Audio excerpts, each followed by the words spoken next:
بسم اللہ الرحمن الرحیم، السلام علیکم۔ میں ہوں سیبی کاظمی، آپ دیکھ رہے ہیں فیس بک اور یوٹیوب۔ اہم خبریں پہلے بتا دوں۔ امریکہ کو اڈے دینے پر عمران خان کا سخت رد عمل۔ آج 2 مئی ISPR کی طرف سے کوئی پریس ریلیز یا پریس کانفرنس نہیں آئی، خاموشی کی۔ اور 2 مئی کو کیا ہوا تھا یہ میں آپ کو آخر میں بتاتا ہوں۔ خان پر جلد بڑے کیسز ختم ہونے جا رہے ہیں۔ آج خان سے ملاقات میں ایک نامعلوم شخص بھی گھس آیا، جسے نام جس کا لکھا نہیں تھا، خان اس نے بلایا نہیں تھا، تحریک انصاف نے بھیجا نہیں۔ خان نے اسے پوچھا تم کون ہو؟ کوئی پتہ نہیں، نام شام، پھر دھکے مار کے نکالنا پڑا۔ شخص کون تھا؟ استعفیٰ دینے کی 2 بڑی وجوہات۔ آج تحریک انصاف کا پہلا بڑا مطالبہ، الیکشن کمیشن سے پہلا بڑا استعفیٰ، اور بڑے عجیب و غریب انداز میں 2 لوگوں کی نوکریاں۔ یہ بڑی واردات ہے، اسے ذرا آپ سمجھنے کی کوشش کیجیے گا۔ تحریک انصاف کی تینوں اسلام آباد کی نشستوں پر کامیابی کا مکمل یقین۔ اور تحریک انصاف نے وائٹ پیپر بھی آج 300 صفحات کا، جس میں 9 مئی فالس فلیگ آپریشن دھاندلی کا حصہ بھی قرار دے دیا۔ اور امریکہ کی یونیورسٹیوں کے بعد اب پاکستان کی یونیورسٹیوں میں پابندی شروع۔ نگران وزیراعظم کاکڑ بھی 300 ارب کھا گیا۔ اور پاکستان کو شمالی کوریا بنانے کے لیے سوشل میڈیا پر پابندی۔ اور تحریک انصاف پنجاب میں آج پنجاب پارلیمنٹ کے باہر وہاں ایک بہت بڑا جلوس بھی نکلا پارلیمنٹیرین کا، اور جلسے جلوس نظر آ رہا تھا، احتجاج سے نہیں روک سکے، جھنڈے بھی ہاتھوں میں تھے۔ اور مولانا فضل الرحمان نے عوامی سمندر کراچی میں نکالا بڑی تعداد میں۔ مئی کا مہینہ بڑا اہم ہے، اس میں سیاسی دھماکے بھی ہونے جا رہے ہیں، اسٹیبلشمنٹ کے ساتھ کھینچا تانی کا آغاز بھی ہو رہا ہے، اور بہت سی ایسے چیزیں اس مئی کے مہینے میں متوقع ہیں۔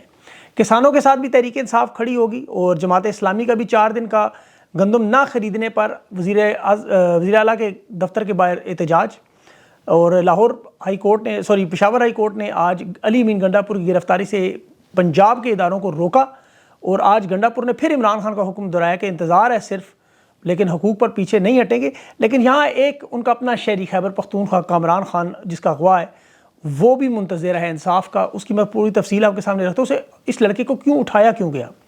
سب سے پہلے بڑی جو خبر آج الیکشن کمیشن کے دفتر میں، secretary election commission doctor Asif آج استعفیٰ دے گئے۔ وجہ انہوں نے بتائی بیماری، اور بیماری ان کی بڑی سادہ، ضمیر کا بوجھ۔ وہی کمشنر چٹھا کی بیماری۔ آپ کو پتہ ہے یہ استعفیٰ انہوں نے 4 مہینے پہلے دیا تھا، منظور آج ہوا۔ اور پھر یہ 7 جنوری کو سیکرٹری الیکشن کمیشن عمر حمید صاحب بھی ایسے ہی بیمار ہوئے، اور اسی بیمار کو دوبارہ سیکرٹری بھی آج لگایا جا رہا ہے۔ عمر حمید صاحب پہلے جو استعفیٰ دے کے گئے، اچھے افسر تھے، ان کی بڑی اچھی شہرت تھی، ڈاکٹر آصف کی بھی بڑی اچھی شہرت۔ اور یہ حالات الیکشن کمیشن کے جو غیر قانونی غیر آئینی کام کروانے سے دل برداشتہ ہیں افسران۔ الیکشن کمیشن نے ان کی مدت ملازمت میں 1 سال کی توسیع دی، لیکن عمر حمید صاحب نہیں مانے اور استعفیٰ دے کے چلے گئے تھے۔ الیکشن کمیشن میں سردار سکندر سلطان راجہ نے وہ منظور نہیں کیا تھا استعفیٰ، کہا جاؤ علاج کراؤ، آپ کو ہم چھوڑ نہیں سکتے۔ وجہ صرف چیسٹ انفیکشن تھی، اتنا بڑا معاملہ نہیں تھا۔ لیکن اب چونکہ ان سب لوگوں کے پاس راز ہیں، اور یہ غیر قانونی غیر آئینی حرکتیں دیکھتے رہے جو ہر ایماندار افسر کو بری لگتی ہیں، اور پھر بیماری ہوتی ہے ضمیر کا بوجھ، پھر استعفے آتے ہیں۔ ڈاکٹر آصف صاحب کو بھی یہی ہوا، وہ بھی بڑے اچھے افسر، ان کا بھی استعفیٰ آیا، اور یہ بھی 4 مہینے سے انہوں نے دیا، خود ڈاکٹر بھی ہیں اور جانتے ہیں کہ میری صحت خراب ہے۔ تو یہ پہلے بھی بڑے اچھے عہدوں پر کام کر چکے، لیکن ان کا استعفیٰ فوراً منظور کر لیا گیا۔ اس کی وجہ تاکہ عمر حمید صاحب کو، جن کا استعفیٰ منظور نہیں کیا گیا تھا، انہیں دوبارہ لایا جائے۔ وجہ بڑی صاف اور سادہ ہے، انہیں ڈر ہے یہ لوگ وعدہ معاف گواہ نہ بنے، کہیں الیکشن کمشنر کے خلاف کھول نہ دے سارے پول۔ اس سے پہلے جیسے کمشنر چٹھا، راولپنڈی کے کمشنر نے، آپ کو پتہ ہے، راز کھولے، ضمیر کا بوجھ تھا، اور وہ یہاں تک کہہ رہا تھا مجھے چوک میں لٹکا دو۔ اس کے علاوہ پریزائڈنگ افسران تھے، ریٹرننگ افسران تھے، ڈسٹرکٹ ریٹرننگ افسران کے استعفے بھی آنا شروع ہو گئے۔ فوراً دباؤ ڈالا گیا، کریک ڈاؤن کیا گیا، ان تمام لوگوں پر قابو پا لیا گیا، لیکن کمشنر چٹھا کو بھی بیمار قرار دے دیا۔ ابھی الیکشن کمیشن کے دونوں سیکرٹری بھی بیمار ہوئے، استعفے دیے، واپس دباؤ پر نوکری شروع کروائی۔ یہ 6 ججز پر بھی اسی طرح کا دباؤ ہے، جج بشیر بھی بیمار ہوتا رہا، جج قدرت اللہ بھی بیمار ہوتا رہا۔ یہ جو غدر مچی ہوئی ہے اس وقت، تحریک انصاف، آپ کو پتہ ہے الیکشن کمیشن کا اور باقی ممبران کا استعفیٰ مانگ رہے، سارے دینے کو تیار ہے، لیکن ان کے اوپر دباؤ اتنا شدید ہے کہ وہ ریٹائرمنٹ کے بعد بھی واپس انہیں بلایا جاتا ہے، استعفے کے بعد بھی نوکری پہ رکھا جاتا ہے۔ یاد رکھیں جب الیکشن کمشنر ریٹائر ہوگا، سردار سکندر سلطان راجہ، یہ سارے راز کھولے گا۔ اسے بھی الیکشن کی رات 2 گھنٹے اغوا کیا گیا تھا، جس طرح ججز کو لوگ ملامت کرتے رہے، اسے بھی الیکشن کمشنر کو ملامت کرتے، لیکن حالات بعد میں سامنے آئیں گے کہ یہ کس طرح دباؤ میں یہ لوگ کام کرتے رہے۔ ویسے تو دیکھیں الیکشن کمیشن میں بہت وارداتیں ہوئیں، سب سے بڑی وارداتیں وہاں ہوئیں، لیکن جو سٹارٹ ہوا تھا وہ الیکٹرانک ووٹنگ مشین سے ہوا، پھر اوورسیز پاکستانیوں کا حق چھینا گیا، پھر 2 صوبوں میں قانون کے مطابق اسمبلی کو توڑا گیا، 90 دن میں انتخابات نہیں کروائے گئے، تحریک انصاف کے امیدواروں سے کاغذات چھینے، انتخابی نشان چھینا، انٹرا پارٹی الیکشن نہیں تسلیم کیے۔ اس کے بعد مخصوص نشستوں سے لے کر آج تک الیکشن کمیشن وہی کام کر رہا ہے جو ان سے دباؤ میں کروایا جائے۔ یہ سارے کا سارا کام پریشر اور دباؤ میں ہے۔ ٹریبیونل کے جو ججز ہیں ان کا آپ پتہ کریں، ان کے ساتھ بھی یہی معاملہ ہے۔ جو 6 ججز کے ساتھ ہوا. یہ تحریک انصاف کے کیس جہاں جہاں لگے ہیں وہ لٹکائے جا رہے ہیں. اسلام آباد ہائی کورٹ نے ہمت کی کیونکہ انہی ججز نے مداخلت کی تھی. آپ کو یاد ہوگا 6 ججز میں سے ایک کے پاس شعیب شاہین، عامر مغل اور علی بخاری، ان تینوں کے الیکشن کمیشن سے 20 مئی تک آپ کو انہوں نے مانگے ہیں فارم 45 46. تحریک انصاف نے جو دھاندلی کا 300 پیجز جاری کیے ہیں وائٹ پیپر، وہ ذرا آپ پڑھیں. فارم 45 اور 47 پر ریٹرننگ افسران جس طرح وارداتیں کرتے رہے ساری کی ساری، اور یہ وارداتیں ہوتی کیسے، اس میں بیرسٹر شہزاد اکبر نے بڑا بہترین بتایا کہ نیب میں جنرل باجوہ کس طرح جنرل فیض کے لیے لوگوں کو گرفتار کرواتا تھا، پہلے ان کے ثبوت حاصل کرتا تھا، پھر جنرل باجوہ ڈیل کر کے بندے کو رہا کرواتا. اور عمران خان کو یہ سمجھ نہیں آ رہی تھی کہ نیب کام کیوں نہیں کر رہا، کہ جو پکڑا جاتا تھا وہ یہ سمجھتا تھا کہ اسے جنرل فیض نے عمران خان کے اشارے پر پکڑا اور جنرل باجوہ نے چھڑوا دیا. جنرل باجوہ سیاستدانوں کو جا کے بتاتا تھا کہ خان اور فیض ملے ہوئے ہیں، تم لوگ میری وجہ سے محفوظ ہو، میں چلا گیا تو تم رگڑے جاؤ گے، تمہیں جیلوں میں ڈالیں گے. اسی لیے جتنے لوگ آپ کو ٹی وی پروگراموں میں مفتاح اسماعیل سمیت سارے کے سارے عمران خان پر الزام لگاتے ہیں، کیونکہ انہیں بتانے والا خود جنرل باجوہ تھا. اور جنرل باجوہ کی ایکسٹینشن میں ووٹ وزیر اعظم سے زیادہ اسی وجہ سے ملے. جنرل باجوہ اور جنرل فیض دونوں آپس میں ملے ہوئے تھے اندر سے. اس واردات کو سمجھنے کے لیے میں آپ کو ایک اور چھوٹی سی مثال دیتا ہوں، آپ کو سمجھ آ جائے گی. نیب کے جو سابق چیئرمین آفتاب سلطان صاحب، انہوں نے 7 مہینے کے بعد فوراً استعفیٰ دی اور چلے گئے. وہ یہ ساری واردات سمجھ گئے تھے کہ یہ کیا کروانا چاہتے ہیں، خان پر کیسز کیسے بنوانا چاہتے ہیں. بعد میں جو آنے والے شخص تھے اپنی مرضی کے ریٹائرڈ جنرل احمد نذیر بٹ صاحب لگے. وہ آپ کو پتہ ہے 9 مئی کے فالس فلیگ کے جو مرکزی کردار القادر ٹرسٹ کیس جو بنا، عمران خان کو رینجرز کے ہاتھوں جس طرح اٹھوایا گیا، اغوا کیا گیا، اس وقت یہی شخص تھا. پھر نواز شریف کے جو دونوں مقدمات ثابت شدہ سزائیں، ان کا انہوں نے دفاع کرنے کی بجائے سزاؤں کو کالعدم کرنے کی حمایت جا کی.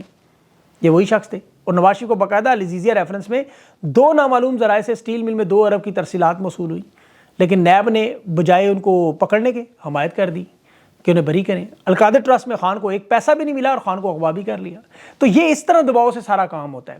آج سائفر کے معاملے پر بھی آپ دیکھ لیں بالکل یہی ہوا. پہلے اعظم خان اغوا ہوا، اس سے بیان دلوایا گیا، پھر توشہ خانہ کیس میں ملٹری سیکرٹری اغوا ہو گیا، ملٹری سیکرٹری کو اغوا، یہ دونوں اغوا جو ہوئے بلکہ انہیں اٹھا لیا گیا، ان سے بیان دلوائے گئے.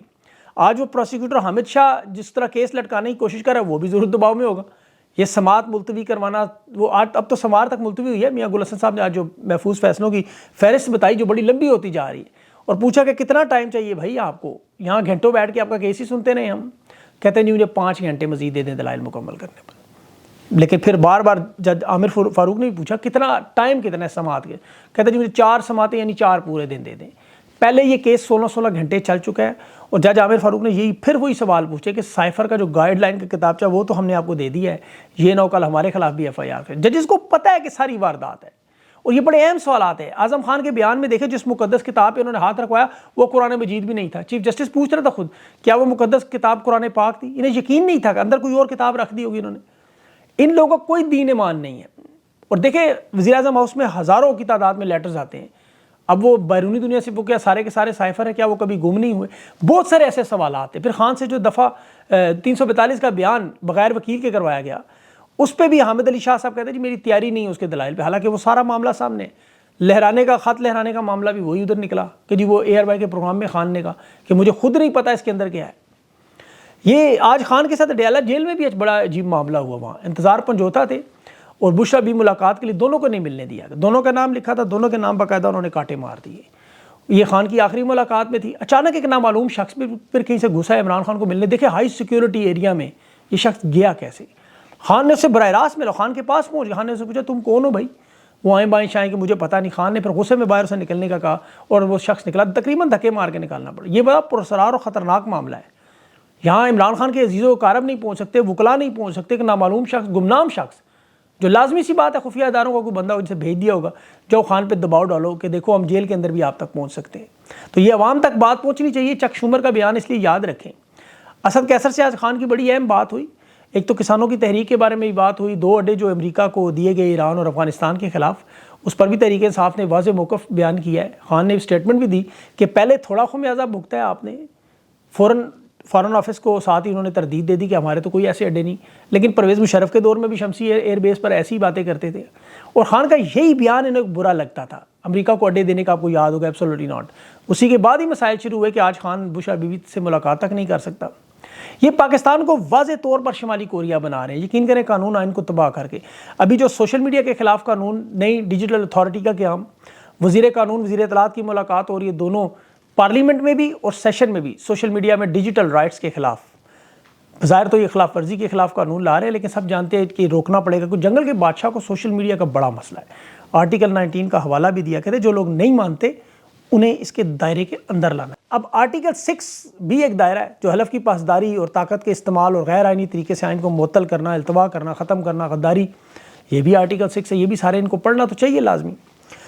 ابھی میں گنڈا پور صاحب کے بہت سارے بیانات دیکھ رہا تھا، لیکن کامران خان جو ابھی نوجوان خیبر پختونخوا سے اغوا ہوا، دیکھیں پی ٹی آئی کی پوری قیادت کو وہاں جانا چاہیے، آئی جی کو بلانا چاہیے، ایک میسج دینا چاہیے۔ اگر تو اس نے قانون توڑا تو قانون کے دائرے میں لائیں، پولیس موجود ہے، قانون موجود ہے، عدالتیں موجود ہیں۔ اس کی ٹویٹ کے بارے میں کہا جا رہا ہے ایک وجہ میں، دوسری اس کی جو تصویر لگی ہوئی ہے مین ڈی پی تصویر جسے کہتے ہیں آئی ڈی پہ، وہ ایک آپ کو ایسی تصویر ہے جس کو یہ ڈھونڈ رہے تھے بڑے عرصے سے، جس طرح زبیر نیازی کی شکل کے آپ کو ایک ورکر کو آپ کو پتا ہے بڑا تشدد ہوا، شدید بیچارہ حالت میں اس کے ساتھ کیا ہوا، وینٹیلیٹر تک چلا گیا، تو میرے خیال میں اس کے ساتھ بھی یہی معاملہ ہوا ہے۔ لیکن کے پی میں آپ کو پتہ ہے حکومت ہے خیبر پختونخوا کی، افطاری پہ ان کو بریفنگز ملتی تھی، تو یہاں یہ میرے خیال میں ٹیسٹ کیس بنا کے تحریک انصاف کو انہی لوگوں سے بات کرنی چاہیے کہ آپ کی اپنی حکومت کے اندر آپ کے اپنے لوگ محفوظ نہیں۔ اگر اس نوجوان نے کوئی غیر قانونی حرکت کی ہے تو قانون اس سے پوچھے ضرور، لیکن یہاں سوشل میڈیا کے لوگوں کو بھی یہ دیکھیں، یاد رکھیں، آپ کے لیے بہت بڑی مثال ہے کہ اگر آپ لوگ خود کوئی ریڈ لائن کراس کریں گے تو کوئی آپ کے دفاع میں نہیں آئے گا۔ ذمہ داری آپ کی اپنی ہے، اپنی ڈیوٹی انجام دیں، تنقید کریں قانون اور اخلاق کے دائرے میں رہ کے، یہ لوگ پیچھے نہیں آئیں گے، یہ یاد رکھیے گا۔ اچھا، کاکڑ صاحب بھی 300 ارب کا ایک کھانچہ مار کے بہت بڑا، بلکہ 365 ارب کا، وجہ کسان آپ کو آج سڑکوں پر اسی نظر آ رہے ہیں۔ یہ گندم کی جو خرید و فروخت ہے یہ باہر سے منگواتے تھے، یوکرین کا میں نے آپ کو پچھلے ویلاگ میں بتایا۔ نگران حکومتوں میں انوار اللہ کاکڑ نے منظور کی 50 سے زائد گندم کے جہاز منگوائے اور ٹھیکہ بھی دے دیا لاہور کراچی کی بڑی پارٹیوں کو۔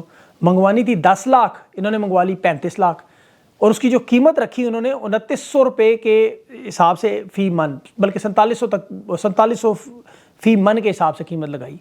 اب اتنی زیادہ تعداد میں 20 لاکھ ٹن منگوانے کا، بینکوں سے ڈالرز بھی اکٹھے کیے، وہ بھی گئے، اور گندم بھی وہی آئی جو یوکرین سے آپ کو پتہ ہے، وہ گندم جو بارود کے اثرات سے بھری ہوئی، جو دنیا میں کوئی خریدنے پر تیار نہیں تھا، انہوں نے ڈبل قیمت پہ وہ لے لی۔ 365 ارب کا نقصان آج کسان سڑکوں پر، اور یہ کاکڑ صاحب دوبارہ سینیٹر بن کے قانون سازی کے مرحلے میں بھی شامل ہو گئے، کوئی پوچھے گا ہی نہیں۔ اور یہ تو گندم تھی، ابھی آم کے مہینے میں آپ کو پتہ ہے پاکستان کے آم جاتے ہیں، پوری دنیا میں ایکسپورٹ ہوتے ہیں، انہوں نے زمینیں ساری وہ ہاؤسنگ سوسائٹیز کو بیچ دی ہیں، تو اس سال آم کی ایکسپورٹ بھی نہیں ہو سکے گی۔ اسی لیے وہ مریم نواز کا میں بیان دیکھ رہا تھا کہ پاکستان میں نواز شریف اور شہباز شریف کی حکومت نکالے تو پیچھے کھنڈرات ہیں، اور حقیقت میں 76 سال میں صرف نواز شریف، شہباز شریف اور زرداری بھٹو خاندان کی حکومت نکال دیں، اور ان کے جو پیچھے مالکان ہیں اصل ملٹری ڈکٹیٹرز عامر، تو پیچھے واقعی کھنڈرات ہی ہیں، کیونکہ انہوں نے بنائی ہی کھنڈرات ہیں اور کچھ کیا ہی نہیں۔ ظلم بھی سب سے بڑا یہی ہے۔ آخر میں 2 مئی کا واقعہ، 2 مئی میں آپ کو پتہ ہے ایبٹ آباد کا ایک بہت بڑا واقعہ ہوا تھا، جس میں باقاعدہ امریکی ہیلی کاپٹر پاکستان کی حدود کراس کر کے اندر آ کے اپنے ٹارگٹ ساما کو لے گئے تھے۔ یہ بہت بڑا واقعہ تھا۔ اس کے بعد آصف زرداری نے اگلے دن آرٹیکل بھی لکھا تھا، اس وقت جو آپ کو پتہ ہے کیانی صاحب تھے، ان کے ساتھ تعلقات بھی خراب ہوئے، کس کے زرداری نے فی الفور امریکہ سے مدد مانگی، اس پہ آج بھی امریکہ اس کے ساتھ خوش ہے، جس کے نتیجے میں زرداری آپ کو آج بھی صدر نظر آ رہا ہے۔ تو اندازہ کریں کہ جو امریکہ کا وفادار ہے، جس کا پاکستان وہ ان کا یار ہے، اصل میں حقیقت یہی ہے۔ عمران خان نے امریکہ کے ساتھ، انٹرنیشنل اسٹیبلشمنٹ کے ساتھ پھڈا کیا، یوکرین کے معاملے پر، ان تمام چیزوں پر، روس کے معاملے پر اس کیمپ میں، تو دیکھ لیں انہوں نے خان کو نشان عبرت بنانے کی پوری کوشش کی۔ اب یہ عوام کا کام ہے۔ آج جس طرح مولانا فضل الرحمان کے ساتھ دنیا نکلی ہوئی ہے، کراچی میں ذرا دیکھیں آپ، ذرا مولانا فضل الرحمان کے ساتھ لاکھوں لوگ موجود ہیں، تو پاکستان کی عوام کو یہ بارہا سوچنا ہوگا بار بار کہ یہ ذمہ داری، اسی لیے دیکھیں طاقت کا اصل سرچشمہ عوام ہے۔ یہ کیوں کہا جاتا ہے کہ عوام کی بڑی بھاری ذمہ داری ہے۔ آج تحریک انصاف کے کور کمیٹی کے ممبر ہیں، ان سے میرا بڑا اہم انٹرویو، آپ لوگوں کو جو فیڈ بیک مختلف، میں براڈز پہ یا ٹویٹر سپیس پہ لوگوں کی جو فیڈ بیک اکٹھا کرتا ہوں، جو کامنٹس آتے ہیں، ان کی روشنی میں آپ کے سوالات ان کے سامنے رکھنے، اور بڑے سخت اور سیدھے سوال ہوں گے جس کی وجہ سے ہو سکتا ہے ناراض بھی ہوں، لیکن آج یہ سوالات سارے انشاءاللہ رکھوں گا۔ آپ نے یہ پروگرام ضرور چیک کرنا ہے، اس میں آپ لوگوں کو جواب ضرور ملیں گے کہ یہ لوگ کیوں احتجاج کے لیے نکل رہے، کالز کیوں نہیں دے رہے، پراپر ایک سسٹم کیوں نہیں بنا رہے۔ میں آپ کی پوری وکالت کروں گا، اور ظاہر ہے اس کے لیے مجھے ناراضگیاں بھی سہنی پڑتی ہیں، لیکن چلیں، آپ کے لیے جو اصل سچ ہے وہ تو بولنا ہے، چاہے کوئی راضی ہو ناراض ہو، جو سن رہے ہیں وہ سن لیں، آپ کی ناراضگی سے کوئی فرق نہیں پڑتا، کیونکہ سارا کاز اصل میں عمران خان کا کاز ہے۔ اگر کوئی نیچے ناراض ہوتا ہے تو سو بسم اللہ، ہمارا کام تو لوگوں تک سچ پہنچانا ہے۔ جب تک آپ لوگوں کے عوام کے اس مینڈیٹ کو تسلیم کر کے سڑکوں پر نہیں آئیں گے، پرامن احتجاج میں خان کے لیے رہائی کے لیے کام نہیں کریں گے، یہ تنقید ہوتی رہے گی، کوئی راضی ہو یا ناراض ہو۔ اپنا خیال رکھیں، مجھے اجازت دیں، اللہ حافظ۔